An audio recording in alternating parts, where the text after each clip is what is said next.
Toby, you crazy. Toby, you crazy. Toby, you crazy. Toby, you crazy.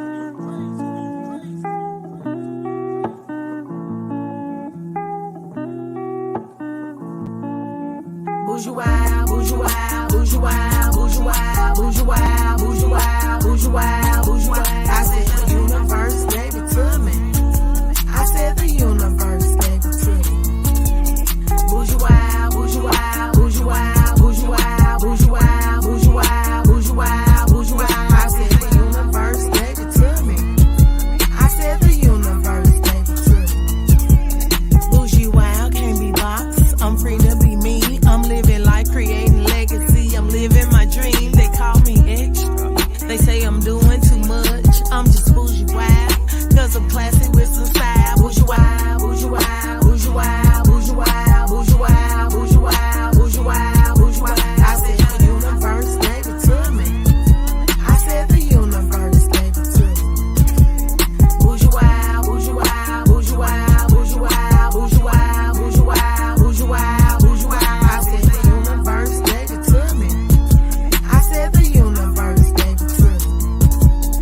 I'm rocking my own label. I'm wearing my own brand. See, y'all don't understand is this shit was never planned. Some call me bougie, some call me wow. The funny thing is, it's just my personality and style. I said the universe gave it to me.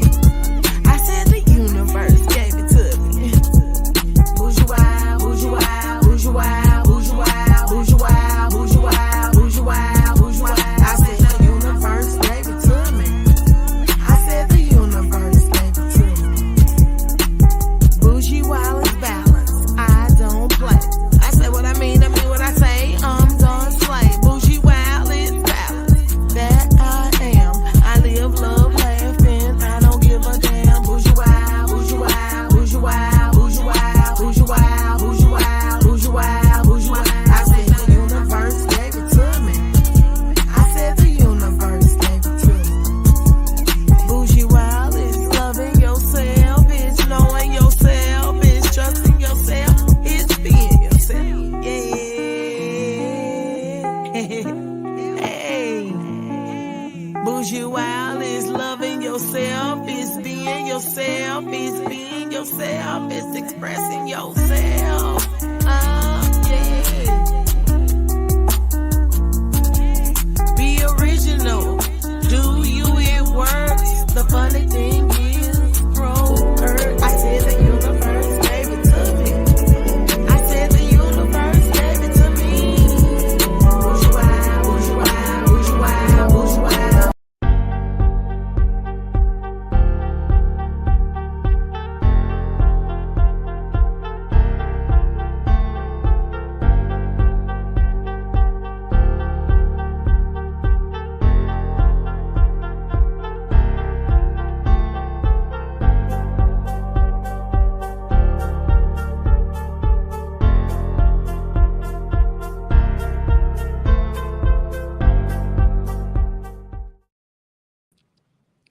Hello, everyone, and welcome to another episode of Transparent Table Talk. Transparent Table Talk is brought to you all by Bougie Wow. You all, Transparent Table Talk is a platform where people are willing to speak about their personal life from a humble, transparent, and a vulnerable place. The purpose of this show is to bring awareness to topics societies does not discuss that have people suffering in silence due to shame and blame. The vision is to create a place for people to have conversations without fear of judgment. The whole goal is to have conversations that I wish someone would have had with me, to inspire and empower so that people can make a choice to live a happy life. And the mission is to heal this hurt world by showing us that we all go through the same things. We have a choice to be reborn and live in the spirit. We got another guest tonight, you guys. Let's introduce our guest, Jillie Maria, trauma and emotional coach, intuitive medium, a gifted healer. Julia Maria is also a certified as Asmic Records and Sacred Soul Alignment practitioner. She's a medium and initiative, intuitive, emotion and trauma healing works are her dual passion. She is passionate about emotion and healing as it is the bedrock of most of our issues, both personally and as a society. In her work, she partners with her clients, holding space for them to feel deeply seated emotions in order that they might be processed and released, thus creating healing and fundamental transformation on a deep level. She is the founder of Fire and Ice Transformational Coaching. She uses the acts, she won't pronounce that, records, sacred soul alignment, Reiki energy work, and other methodologies to help her clients transform their life. Julia Maria partners with her clients, holding space for them to do their inner work, producing tangible, life-changing results. You guys, let's welcome Miss Julie Maria. Hello. I need you to help me with that word. Akashic records. It's okay. Everybody butchers it. Girl, how are you doing on this beautiful evening? I am wonderful. I am quite blessed to be here. Thank you so much for the opportunity. How are you? I am happy. I'm happy that you all responded when I put the whole idea of transparent table talk out. When I say I received great response, I am really grateful that you all take the time to sit down and talk to me. Tonight's episode is Be Quiet, One Woman's Journey from Silence to Speaking on Purpose. Julie, what brought you to Transparent Table Talk? Well, you'd issued an invitation in the podcast group that we're in, and I found it to be interesting. And I thought about what could I speak about, and I'd thrown a couple of ideas. And one of the things that I don't talk about very often is my journey to learning to speak into my emotion. And so I thought, okay, that's a really good topic because nowadays we don't talk about mental health. Right. We don't talk about mental health and emotional health unless there's a crisis. And we talk about the surface issues, but we don't get into, the foundations of it, like what got us to a space where we learn to not talk. How do you get to a space where people are, shooting each other up, where people are causing pain and anger to each other, people are hurting. How did we get here? Because it wasn't just boom and, voila, we're here. That's not how it happened. And so my thought process was, you know what, let's have a discussion about emotions. Let's have a discussion about my going from being, yelled at as a child. I was a very precocious child and I like to talk. And I grew up at a time and a generation where the adults would say children are to be seen and not heard. And I also grew up in a space where what I would hear often, because I was a very emotional child. I know now that I was an empath and whatnot, but at the time I was a little kid and I would cry at the drop of a hat. And I constantly got told, be quiet. If you don't stop crying, I'll give you something to cry about.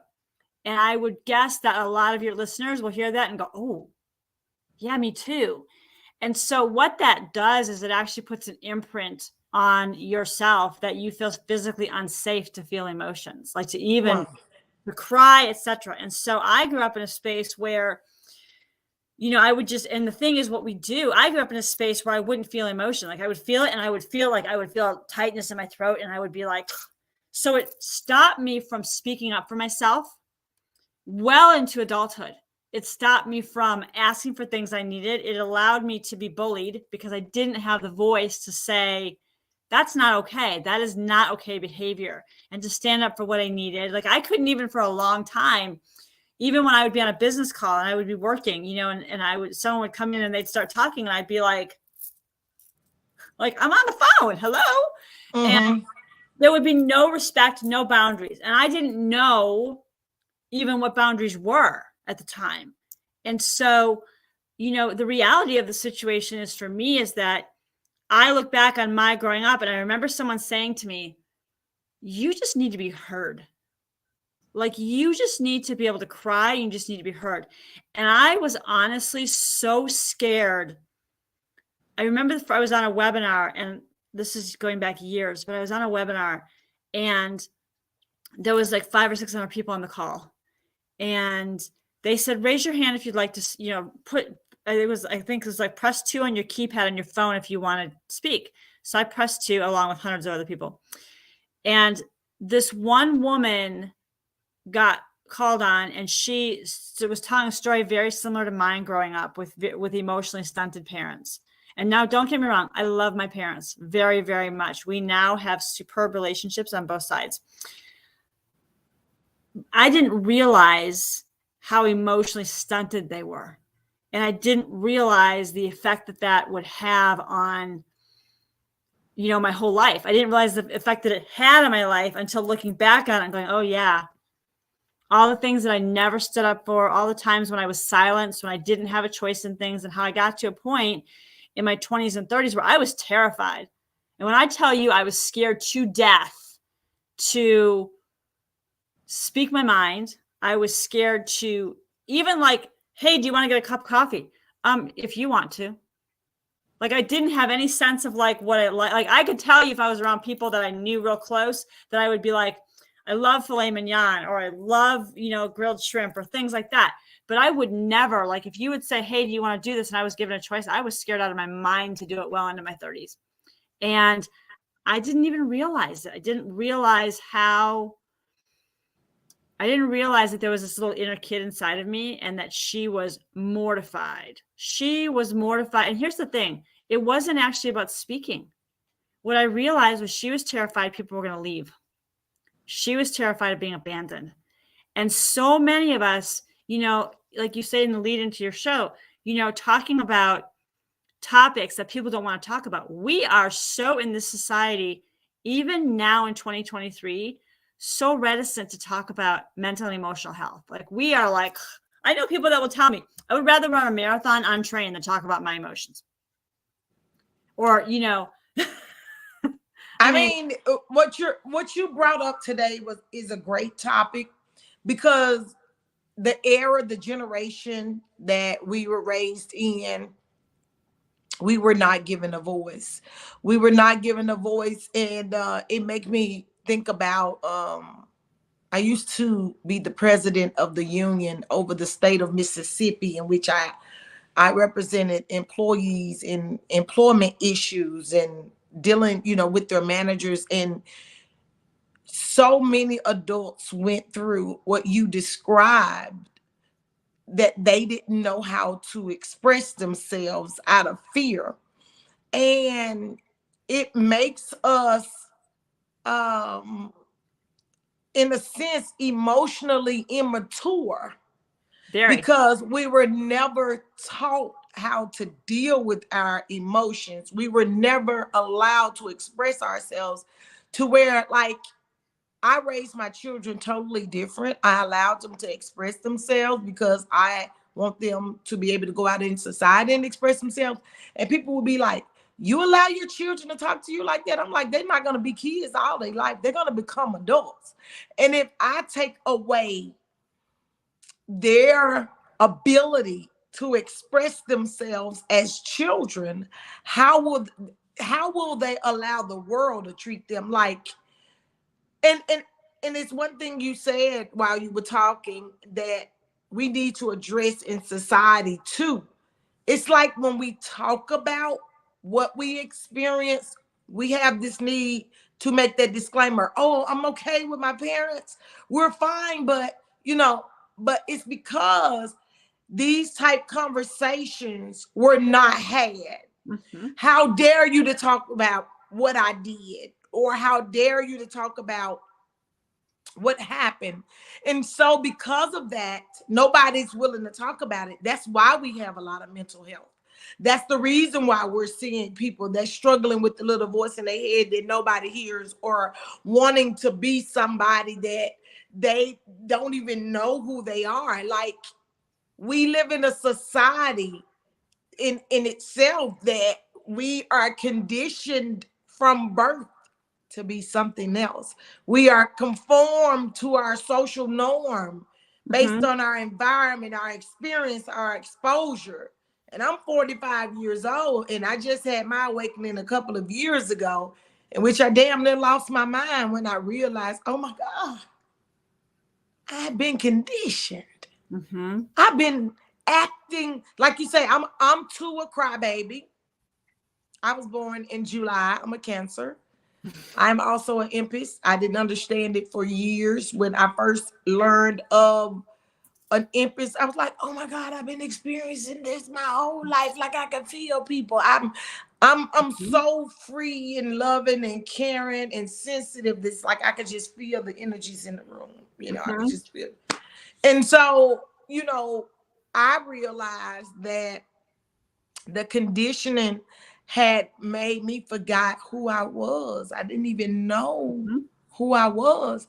And because of that, we're dealing with this spirit in us that is really saying, hello, it's me.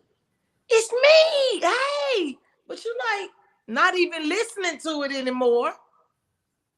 Not even in tune with who you are and standing in your truth and being sure of who you are, because for one, you were not able to express yourself. We were taught, even as kids, when we didn't like somebody, be nice, Yolanda, be nice. Yes.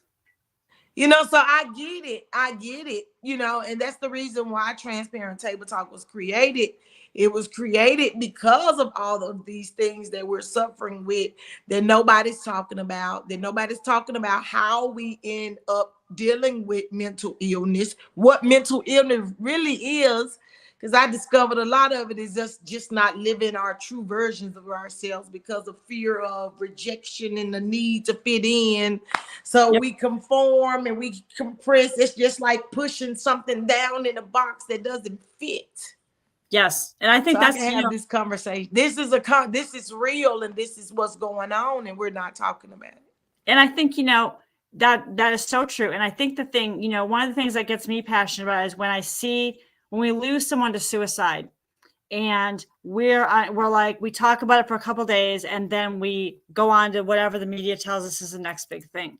And I sit there and I say to people, okay, but what are we doing to change the conversation? And the more that, people will a lot of times ask me, like, why do you do podcasts? Why do you do these appearances? And I'm like, well, part of it is that I want to make mental and emotional health conversations normal.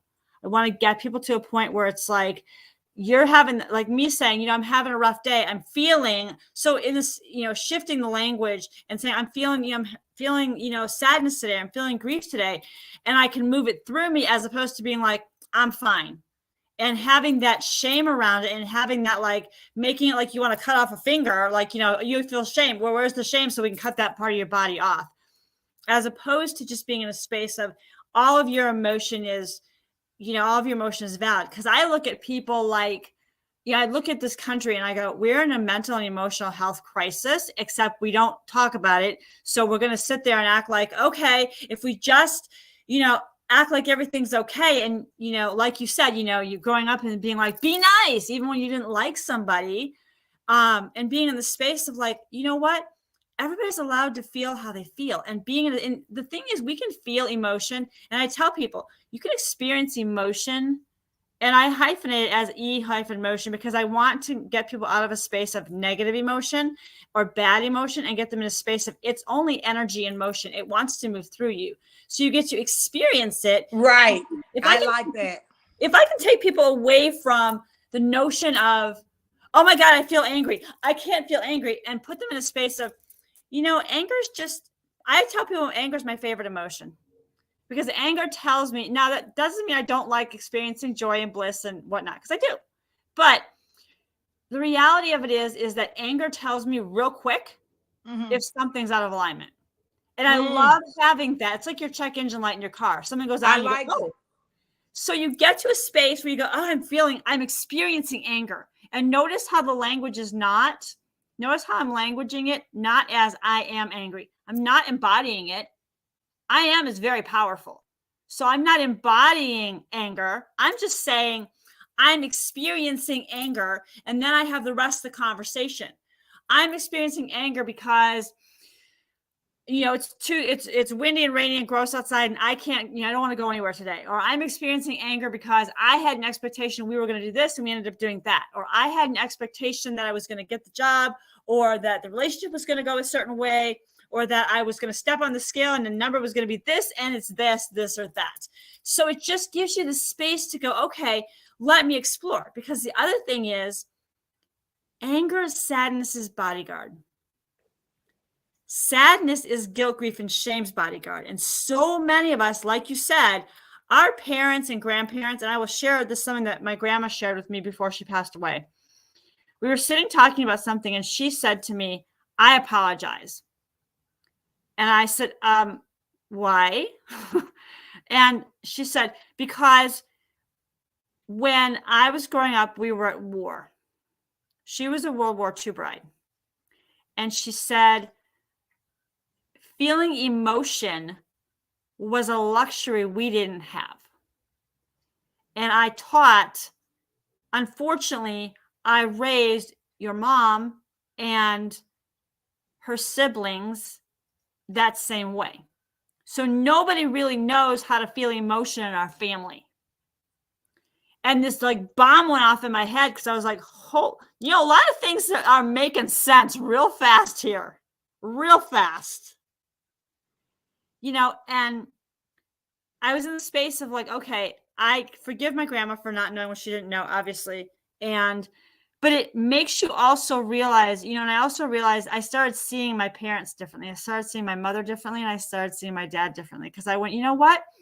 If you don't know what you don't know, it's really hard to know it. Like, I don't know how to drive a stick shift on a very practical level. I can't teach that to somebody. There's a lot of things in life we're all good at. And if we're in a space where our parents or grandparents didn't know how to do a thing, they can't teach it. And as you said earlier, emotional intelligence is something a lot of our parents and grandparents did not have. And as you said, you raised your children to feel their emotions, to be in a space of like, yeah, if you're going to feel, I tell people, you can feel an emotion. Like I can sit on the sofa and feel anger, or stand up and just be like, oh, and shake out anger, right? And move it through me so I can get to the space of tears, sadness, whatever. And then be in a space of, hey, what am I feeling sadness about? And sometimes you don't know. And I just go, okay, I'm feeling sadness. Let me shake some more. Let me go work out. Let me do some push-ups. Let me, vacuum, maybe do something to move energy, and then get into the space of, oh, I'm feeling grief around. I'm feeling guilt or shame around. Whatever. And then, so that's the way you move through it in its entirety. And when I'll tell you, the first time that I learned to cry, and this is something that I think I shared maybe once outside my family, that first night when I was on that webinar, and my energy mentor was like, just allow yourself to breathe and relax and feel the emotion. And I did. Mm-hmm. And we cried for probably 2 hours solid. And I woke up at like 2:00 in the morning. I kid you not, I was covered in hives, head to toe. And I called my mom around 6:00 in the morning. And I said, because I was up, like literally sitting up all night because I like had a huge hive in my throat.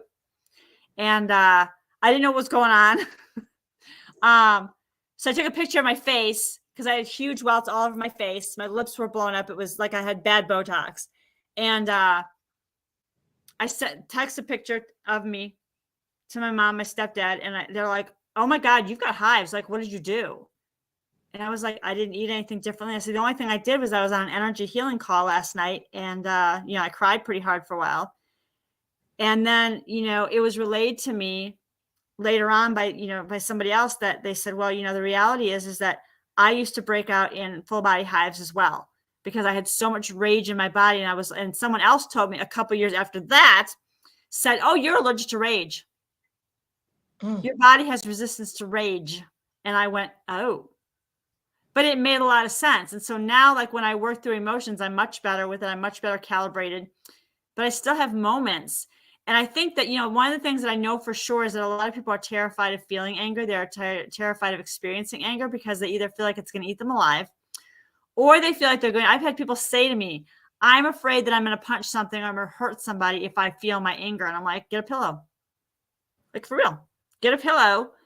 I've sat on the end of my bed before and just beat the crap out of the end of my bed, or beat a pillow, or, put on boxing gloves and kickboxing, kickbox the floor or the sofa or whatever, just to get that energy out, to be in a space. Or I've even yelled and raged and been like, I'm so angry, and just let myself feel it without calling anybody up, texting anybody, putting anything on socials, nothing, just letting it move through me. Because if you can learn healthy ways to do it, and which I think is a really important point here, that you're not alone. Emotion is part of the human experience. And I think so many people, so many things in our society, so many people that call themselves leaders weaponize our anger and weaponize our emotions. I don't want to say necessarily against us, but they certainly use it as a lever. Like, oh, you feel angry? I feel angry too. Let's get together and do whatever. And it's like, but that's not helping anybody. That's not moving the conversation forward. Like this, you are moving the conversation forward with this podcast. You are moving. People hearing this conversation get to hear practical tips and get to hear they're not alone. That is forward moving the conversation, as opposed to being in a space of like, oh, you're angry, I'm angry too. And then trauma bonding over the fact that we're both angry and like, well, I don't like my parents either. I don't like my parents either. As opposed to being in a space of, they did the best they could. Did they make mistakes? Sure. We all make mistakes, because not a single child popped out of their mama, or a kid, if you adopted a kid, didn't come with a manual. And so being in the space of, I get to learn to feel my emotions. And like you said, you grew up one way and you grew your children up a different way because you learned. And that's how we also learn to break the cycle, is to go, you know what? Feel your emotion. Mm-hmm. I'm going to hold the space for you. I'm going to allow you to just be in the space of, you got to cry. Let's cry it out. Grab a pillow, beat the crap out of the pillow. And we also, you talk about emotions, but I like to address that a lot of people are just struggling with being who they are. You said about, suicide. And this past week, I lost a friend, and it was an accident that occurred. But leading up to the accident, he had been struggling with some things, and that had to do with just being authentically true to himself. Mm-hmm.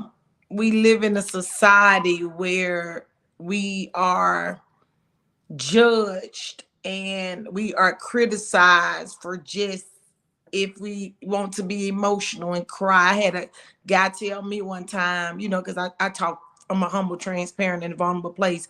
That's like my tagline.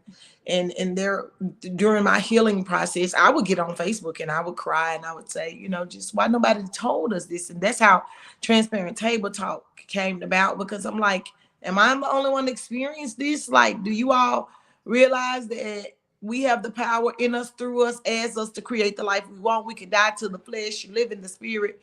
But what I've experienced is that mental illness is because we really can't be ourselves in this society that is, if I'm a loud person, I got a big voice, I get criticized for being loud. I'm an outgoing person, I got a lot of energy, wild is, I got called wild. Because I like to do things a certain way and carry myself. They call me bougie. Like, it's just, I'm saying this to say it goes beyond not being able to express your emotions, but just not being able to be who you are. 100%. And I just like to say, because I'm a very spiritual person, I'm not associated to any religion, but as I have traveled on this journey, I realized that if we're not true to ourselves, and that is first of all, the number one thing is we got to realize God is in us, through us, as us, and that we all were created different, and can't no man on this planet judge the other man. Can't no woman, can't, and because of that, that's number one, why we can't express our emotions. We can't express ourselves. Even as a child, if you cried, if you were more sensitive, oh, you a cry baby. It's just that we are conditioned and molded and shaped and to live a double mind, Julie. Like when you talk about mental illness and mental health, like I watched a man that I saw, and he was a genius. This man was a genius. Lost his mind because he wasn't okay with who he was. He was dealing with his true self because of how society sees us. And that's something we don't talk about. We'll say, oh, we don't care, but we are conditioned to seek approval. Oh, We 100%. are conditioned to fear rejection. We are conditioned to feel accepted and to conform, and this is the way you're supposed to act. But I'm speaking on this today on Transparent Table Talk. A lot of our mental illness, you guys, are coming from us not being true to who we are, and that's whatever it is. Yep. And I think, the thing too is, is that, like you said, and I wanted to step back for just a second and tell you that I'm so sorry for your loss, because Thank you. It gets to be acknowledged. And, you're right. There's a lot of people out there who, are in a space where they're having, whatever we'll call it. Mental illness is such a big umbrella now, and we throw a lot of things underneath it. And instead of saying, what's going on, and hearing people and being in the space of like, who are you? And, one of the things I see a lot of too is trying to be in a space of taking on something of somebody else's. In other words, I'll just, is a very blunt example. Like, I'm not a Black woman. I don't know what it's like to have your experience. And so I can't say, oh, I know what it's like to be you, because I have no idea. And so it's easier for us in our society. Again, we condition people to be like, and someone said it a couple of years ago, is like, you like petting people and be like, oh, it's going to be okay. As opposed to being like, how about if I just sit with you where you are? How about if I say, tell me about your life. Tell me what it's like to be a Black woman in America, or, a Black woman in Mississippi. Tell me about that. And really hearing what your experience is. And like your friend, being in a space where, when people are having issues and we don't take the time, and people don't feel heard and seen, because again, we don't teach that. We don't know how to sit down with someone and go, so tell me, like, person to person, like, I hear you, I see you.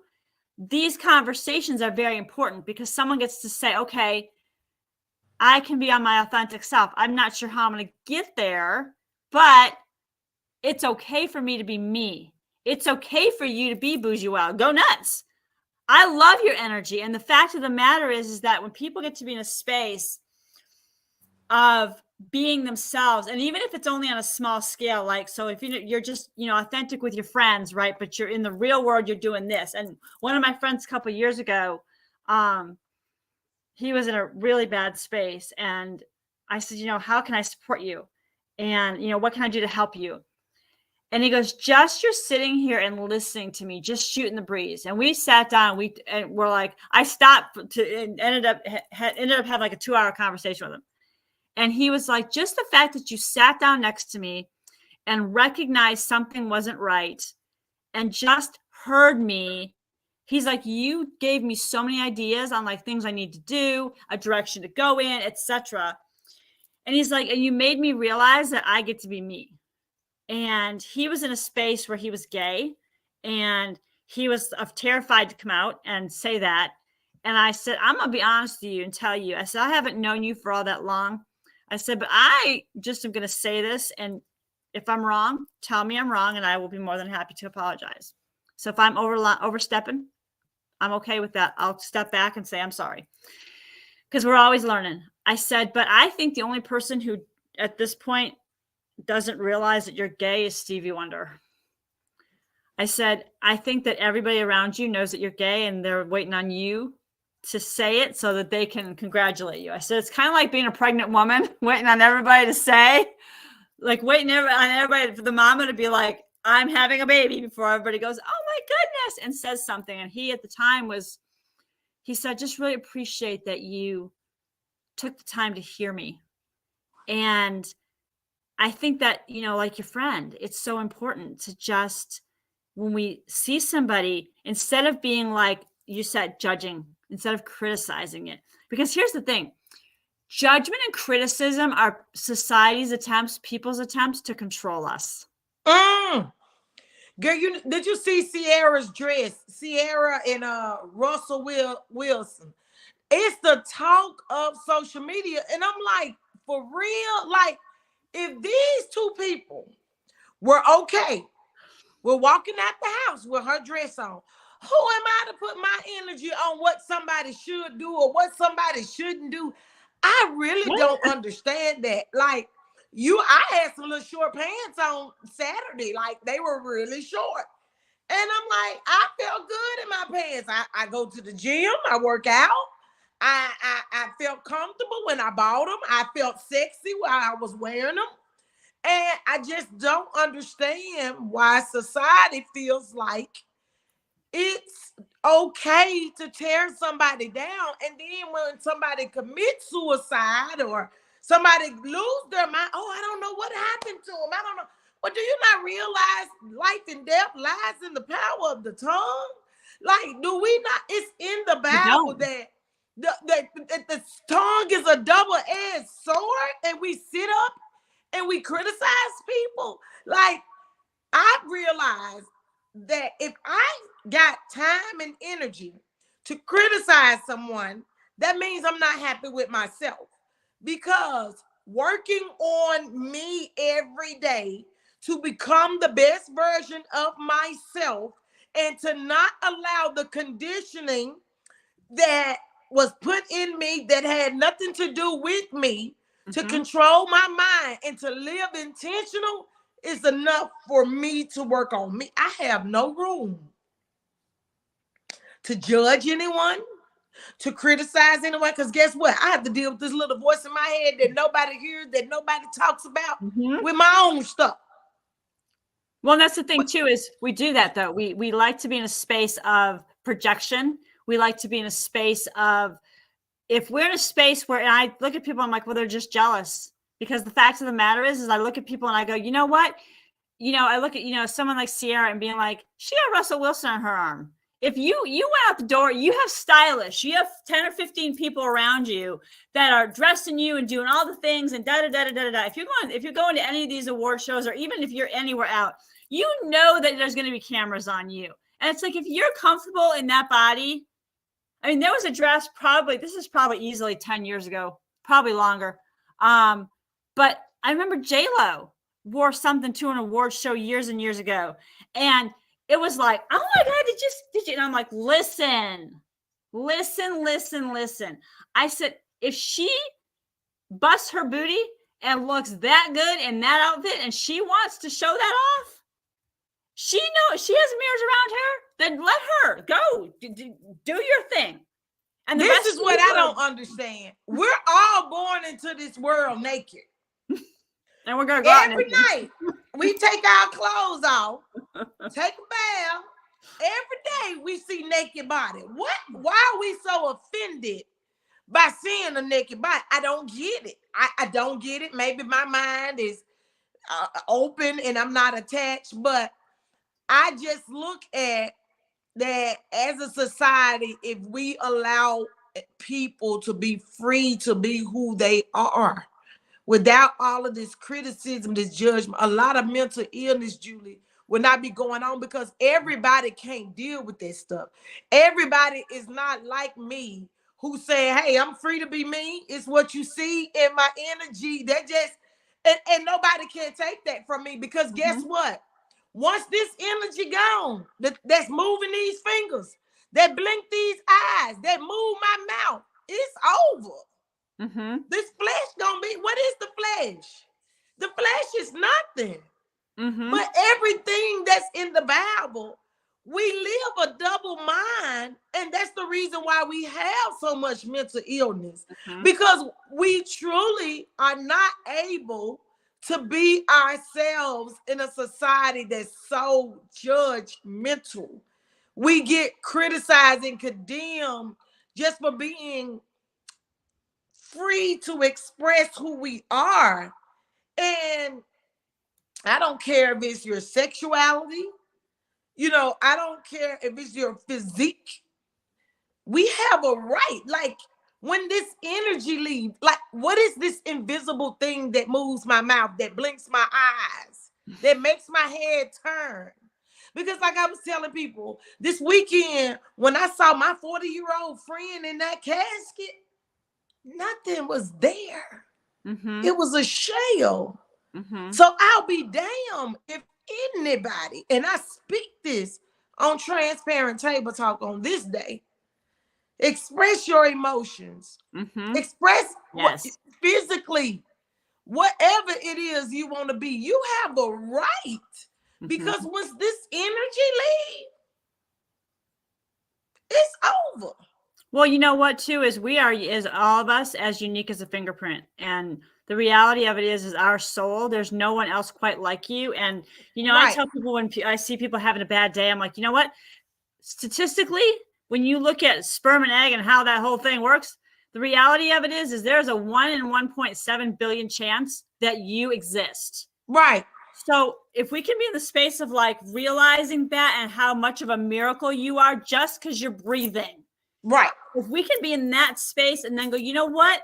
When people are busy judging and criticizing, and having something to say, it's like, well, if you want that body, I'm never going to be J-Lo. And I don't want to be J-Lo. I like being me. But the reality of it is that I can look at somebody that's, up on the stage or doing whatever they're doing and be like, dang, I mean, having respect for the work ethic, having respect for you loving yourself enough to be like, I'm going to go do the thing. And I've had people say, like when it comes to like, well, how do you use your voice? And, what are you going to do? And what's your big goal? And it's like, I've had people say, you should run for political office. And I'm like, listen, if we look at how much our society, and in particular our media, shreds people. And it's like, to be in the space of like, oh, well, so-and-so was wearing, like, who they choose to elevate and who they choose to push down, and being in the space of, like you said earlier, why would, the problem is that people get scared to express themselves because they see other people getting mashed down, and they're like, well, if that's happened to them, it's probably going to happen to me. Yeah. And when I look at people and I'm like, even if I don't like you or agree with you in certain arenas, the reality of the situation is the fact that you put your hat in the ring in the first place for whatever, I don't care what it is. Like, even like, I love to watch The Voice as an example. To see someone go up on that stage and be brave enough to open their mouth and use their voice and sing, even if they don't get a chair turn, I don't care. Bravo to you for being brave enough to show up. The courage. To get the courage to, even like karaoke, even like when people, it's like, well, I don't necessarily agree with it. I'm like, listen, like one of my friends did artwork years ago, and it was in a thing, and she made this piece of artwork, and she gave it up to an auction, and it sold. I mean, it sold for like $500 or $600, and she was completely blown away. And I said, listen, the fact that you got brave enough to make a piece of art that came from your soul and give it to this auction that had like probably 1,000 people easily, all eyes on it, and people bid on it, clap for you. And because we are conditioned to fear rejection, and so therefore we don't reach our full potential because we are afraid of being rejected. And that's what I'm bringing awareness to, like, through this show. Like you said, hey, we were taught to not even express our emotions. And a lot of people deal with these type things that we're talking about, and we need to be that voice. We need to, Yes. have these type conversations openly, amongst each other, so that we can show people you don't have to live in shame and blame. You don't have to live under that conditioning that had nothing to do with you. You Yes. have a right to express yourself. You have a right to come forward and, like, just be you. Like, be Yes. free to be you, whether that is if you want to cry, whether that if you're loud. Because I know I got a big voice. I tell people I got a big voice because God want people to hear me in the back. You hear me? So I'm just free to be myself, and that's why I created Transparent Table Talk, because I got criticized for being me. Like I said, some call me bougie, some call me wild. I put it together, bougie wild. I mean, can't be box free to be me. So I just started living a transparent life, because I said nobody will try to make me feel shame for who I am. I'm transparent, and I speak from a humble, transparent, and a vulnerable place about life. I It's just love who it. I am. I love it. And, I think the thing too is, one of the things that I've learned about rejection is rejection is not only God's protection, but rejection is also God's redirection. And, Mm, I I think like that that's that. a really important thing, because a lot of times we take rejection as like, as like a knife to the heart, as opposed to being in a space of like, because I always look at things and say, every time I've been rejected in life, or the answer's been no, it's redirected me to something better than I could have imagined. And when I'm in a space where I'm like, you talk about being afraid of rejection, it's like, okay. And I oftentimes, the game I will play with myself, if I get up in my head, is, what's the worst case scenario? What's the very worst case scenario? And when I look back in my life, when I had those moments of rejection, or I had those moments of fear, every single time it's come out better than I could have possibly imagined. Right, So right, to be in that space with somebody where it's like, you know what, be who you are. Because, right. and here's the thing, and I tell people, honestly, so start the friend of mine that was gay years ago, I said, start on a small scale. Go to dinner with your parents. And he was so nervous. He was going to go to dinner with his mom. He's like, I got to tell my mom that I'm out and whatever, okay, fine. So he was all like, had spent all day long thinking. And he went to the bathroom, and his mom walks in. I knew his mom immediately because she looks just like him. And long story short, she goes, oh, I'm taking him to dinner at such and such a place. And I'm like, oh, I have always wanted to go there. And she's like, well, I have to tell him he's gay. And I said, excuse me. And she said, well, I don't think he knows that he's gay. I go, oh, I think everybody, including Stevie Wonder, knows that he's gay. And it was funny because it was just funny at the time, because, he was thinking he had ginned himself up all day long thinking that he was going to have this, oh my God, conversation with his mom. And she was like, oh my God, I got to tell my child he's gay and da-da-da. And he came in the next morning and he was on cloud 9. He was like, I get to be gay. And I'm like, you are gay. I don't know if it's a get to be, but you are gay. But he was so excited because he's like, I got to go to a restaurant and I get to make you jealous. And I'm like, yeah, I've always wanted to go there. I'm like, I've walked past there. I've rollerbladed past there. And I've always wanted to go to dinner there. And he's like, the food was phenomenal. And he's like, but the waiters, oh my God. So he was going through this whole thing. But the whole thing is when we can allow ourselves to be in joy about who we are, even if it's a small scale and you build it out, right? To be in a space like you got called bougie and you got called wild, and you're like, let's put that together and just be me. So you start on a smaller scale and you build and you build and you build. And being in the space of like, if you're in a space, and here's the thing, when we grow, I feel like this is, when we grow, we are going to, by definition, we're going to be like a snake. We're going to peel off layers of skin, right? We're going to peel Yes, off what's ma'am. no longer serving us. People, situations, beliefs, habits are all going to go by the wayside, because there's going to be some people who can't come with us. There's going to be people that want to stay where they are, and that's their right to do that. So we get to be in a space of, I am who I am. I'm going to be authentic. I'm going to choose transparency, because, and I've had people say, well, aren't you afraid of it? I'm like, you know what? if I can share my story, if I can share bits and pieces of my story authentically, and it helps one person, I'm good. And the reality is, I know since I started my journey in 2011 consciously, I know I've helped hundreds. And Right. and it's just me being me and me using my voice and coming into a space of speaking on purpose and speaking into a space of and here's the thing, your purpose over time, what you want to speak about will change.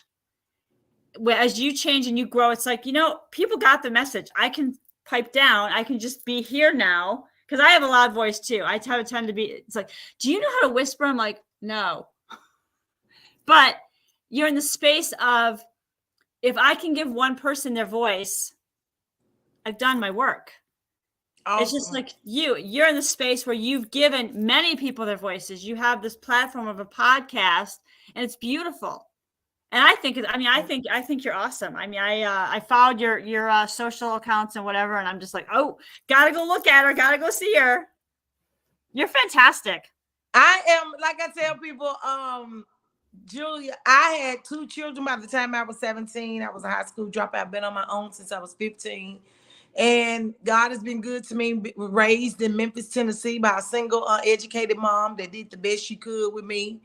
Left Memphis in 2005, and it changed my life. I started realizing that I had been conformed to social norms, started evolving. But until I turned around 43, it's when I had my awakening. I'm 45 now. I have a 30-year-old, 28, 18, and a 15-year-old. And when I had my awakening, like I said, I almost lost my mind because I realized that a lot of things I had done,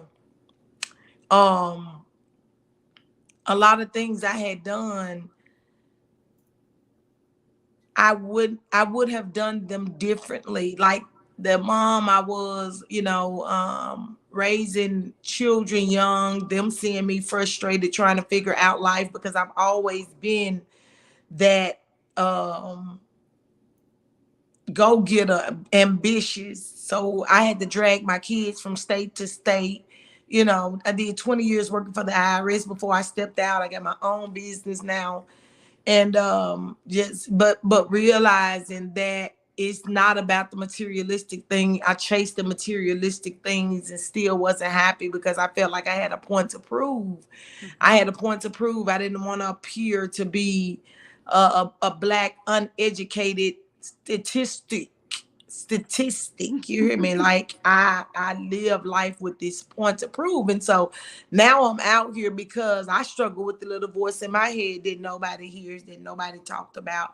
And it was, me fighting this fear of rejection, need to fit in, and not being myself. And when I finally started evolving to be myself, I got criticized, in which for years I shrunk myself to keep my friends around me, though I didn't even realize what a friend was back then. And just really conform my life and then realize it, like I said, until I had my awakening. And when I had my awakening, I almost lost my mind. And I thank God. And I talk about it, from a humble, transparent, and a vulnerable place. I cried for almost 2 years from just healing from all of my shit, from childhood trauma, from, feeling insecure, wearing a mask for years, and now I am using this platform to talk to people, to empower people, to let people know that we got a choice to die to the flesh and live in the spirit and become the best damn version of ourselves that we desire, And yes, we don't have to be shamed. We don't have to blame anybody. We don't have to be apologetic about it. Like what I realize, and I make this very clear, when whatever this is that move my fingers, that move my mouth, that makes me blink my eyes, when they leave, it's over.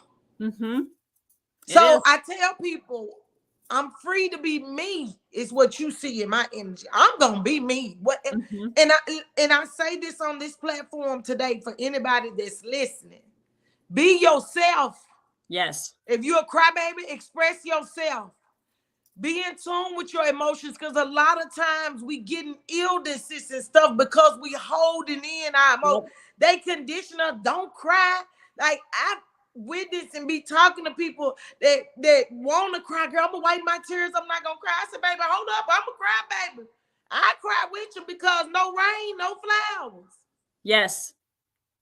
Yes. And I think, So, and I think too, the other thing is, important is that if you're an empath, if you're the kind of person who, like you said, we're talking about earlier, where you absorb other people's emotions, clearing, grounding, and protecting your energy is imperative. And I will give you a real quick and dirty version of how to do that. Is you can clearing your energy is just, I use a very simple tool. I say, I am clear, I am clear, I am clear, because I say it 3 times. I've got it programmed on my phone to clear myself on a regular basis. You can also wash your hands. I like to do like deliberately washing my hands. Like I'm washing my hands the first half of the day, or I'm washing my hands of this situation, or I'm washing my hands of, this week or whatever. Washing your hands, taking a shower, and also grounding myself. What I a lot of times will do, you can wash your hands and ground. You can also just put your feet on the earth, put your feet on concrete. I like to take my shoes off if I can and put them in dirt or put them in grass for a couple seconds. You can also give yourself a foot bath. And just being in the space of like, or you can also, like, if you're at work and you can't take your shoes off and there's no, nothing around to do, you can always just set the intention of, I'm grounding myself.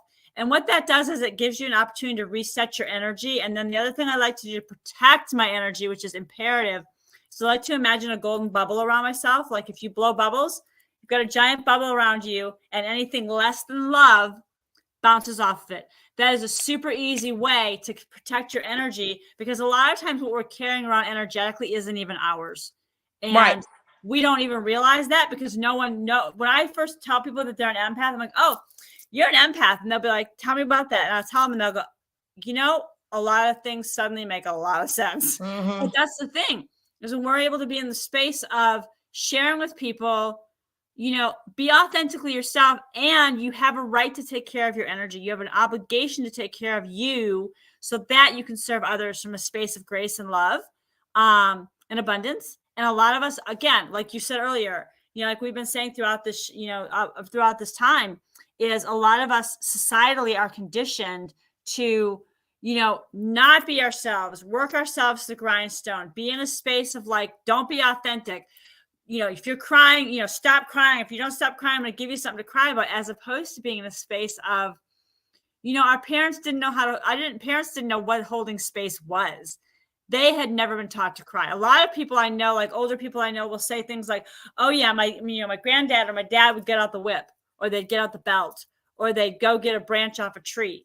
And so they're like, they're not going to have an emotional conversation with you. Right. Are you kidding me? So they certainly can't teach us about that. So it's an opportunity to just be in grace, and, we get to learn, and you're giving an awesome platform to not only myself, but to also to your viewers, to subscribers, to be in a space of, hey, I'm not alone. You have a big, beautiful voice, and I'm thrilled that you're using it. I'm thrilled that you express yourself, because it's so darn important. It is. It is. Thank you. Thank you so much for joining us on Transparent Table Talk tonight. You're welcome. It was my pleasure. I enjoyed this conversation. Anytime you want to come back, please let me know, because we are talkers, and I love to talk. I feel like conversations are the way through healing, for us to be able to talk about things. And that's what Transparent Table Talk was created for tonight. And so thank you so much. You're welcome. For being our guest tonight. You're welcome.